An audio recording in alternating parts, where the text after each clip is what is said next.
এখন সৰু চহৰত মণিভদ্ৰ নামৰ এজন ব্যৱসায়ী বাস কৰিছিল। তেওঁ আৰু তেওঁৰ পত্নী অতি দয়ালু আৰু উদাৰ। চহৰৰ প্ৰতিজন ব্যক্তিয়ে তেওঁক চিনি পাইছিল আৰু তেওঁৰ ঘৰলৈ আহি তেওঁৰ আতিথ্য গ্ৰহণ কৰিছিল। এদিন সাগৰত অহা ধুমুহাৰ ফলত মণিভদ্ৰৰ সকলো জাহাজ ডুব গ'ল। সেই জাহাজবোৰত বহুমূলীয়া সামগ্ৰী আছিল। ব্যৱসায়ৰ বাবে মণিভদ্ৰক ধন ধাৰে দিয়া আটাইকেইজনে লগে লগে তেওঁলোকৰ টকা ঘূৰাই বিচাৰিবলৈ ধৰিলে। মণিভদ্ৰই নিজৰ সকলো সম্পত্তি বিক্ৰী কৰি সকলোৰে ঋণ পৰিশোধ কৰিবলগীয়া হৈছিল। শেষত তেওঁ একোৱেই নোহোৱাকৈ থাকি গ'ল। সম্পত্তিৰ লগতে তেওঁৰ সকলো বন্ধুৱেও তেওঁক এৰি থৈ গ'ল। মণিভদ্ৰ বৰ দুখী হৈ পৰিল। মোৰ বন্ধুসকলেও মোক এৰি থৈ গ'ল। সিহঁতে মোৰ টকাবোৰহে ভাল পাইছে। তেওঁ দুখ মনেৰে ভাবিলে, মোৰ পত্নী আৰু সন্তানক দিবলৈ মোৰ লগত আছে মাথো দুখ আৰু দুখ। হয়তো মই মৰিলেই ভাল হ'ব। মই তেওঁলোকক ইমান কষ্টত দেখিব নোৱাৰোঁ। এনে অশান্ত চিন্তাৰে মণিভদ্ৰ টোপনি গ'ল। সেই নিশা তেওঁ এটা অদ্ভুত সপোন দেখা পালে। সপোনত এজন সন্ন্যাসীয়ে তেওঁক দেখা দি ক'লে, আপুনি যদি মোৰ মূৰত লাঠিৰে স্পৰ্শ কৰে তেন্তে মই সোণলৈ পৰিণত হ'ম, যিটো গোটেই জীৱনৰ বাবে যথেষ্ট। সপোনত মণিভদ্ৰই দেখিলে যে তেওঁ ঋষিজনক লাঠিৰে স্পৰ্শ কৰিলে আৰু ঋষি সোণৰ মুদ্ৰাৰ থোপালৈ পৰিণত হ'ল। পিছদিনা ৰাতিপুৱা দুৱাৰত টোকাৰ পৰাত মণিভদ্ৰ সাৰ পালে। সাৰ পায়ে সি ভাবিলে, মোৰ সপোন পূৰণ হ'ব পাৰেনে? মই আকৌ ধনী হ'ব পাৰিমনে?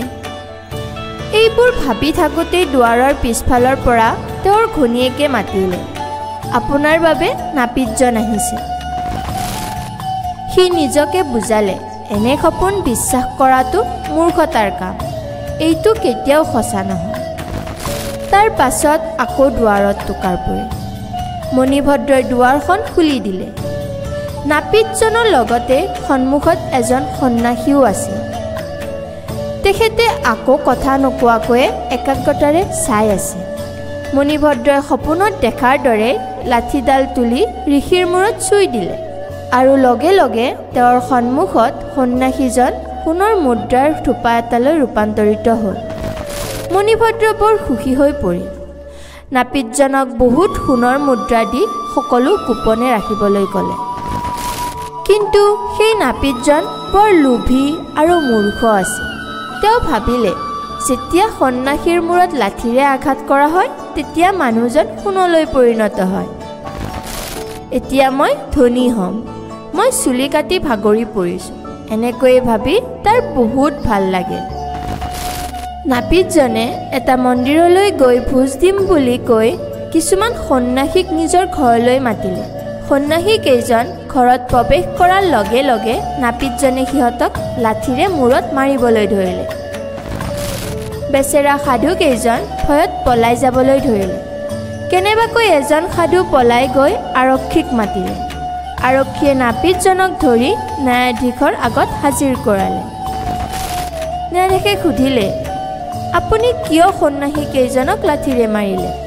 নাপিতজনে ক'লে, কাৰণ মণিভদ্ৰই যেতিয়া ঋষিজনক লাঠিৰে আঘাত কৰিছিল তেতিয়া সেই ঋষি সোণলৈ পৰিণত হৈছিল। ন্যায়াধীশে মণিভদ্ৰক মাতি আনি গোটেই বিষয়টো সুধিলে। মণিভদ্ৰই সমগ্ৰ সপোন আৰু কাহিনী বুজাই দিলে। নাপিতজনে লোভ আৰু মূৰ্খামিৰ বাবে এই কাম কৰা বুলি উপলব্ধি কৰি ন্যায়াধীশে তাক উপযুক্ত শাস্তি দিলে। সপোন সদায় বাস্তৱত পৰিণত নহয়। চিন্তা চৰ্চা নকৰাকৈ কাৰোবাক নকল কৰিলে ক্ষতি হ'ব পাৰে। যদি লোভ আৰু মূৰ্খামি একেলগে থাকে তেন্তে ধ্বংস নিশ্চিত। জ্ঞান আৰু ধৈৰ্যৰেহে জীৱনত সঠিক সিদ্ধান্ত ল'ব পাৰি। এই কাহিনীটো শুনি চাই কেনেকুৱা লাগিলে কমেণ্ট কৰি জনাব আৰু ভিডিঅ'টো লাইক কৰিব আৰু আপোনাৰ আত্মীয় বন্ধু বান্ধৱী সম্পৰ্কীয় সকলোৰে লগত ভিডিঅ'টো শ্বেয়াৰ কৰিব। আৰু আগলৈ এনেকুৱা কাহিনী শুনিবৰ বাবে চেনেলটো সাবস্ক্ৰাইব কৰিব আৰু বেল আইকনটো ক্লিক কৰিব যাতে আপডেট দিয়াৰ লগে লগে আপোনালোকে নটিফিকেশ্যনটো পায়।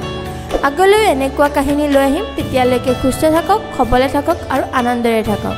থেংক ইউ আজি।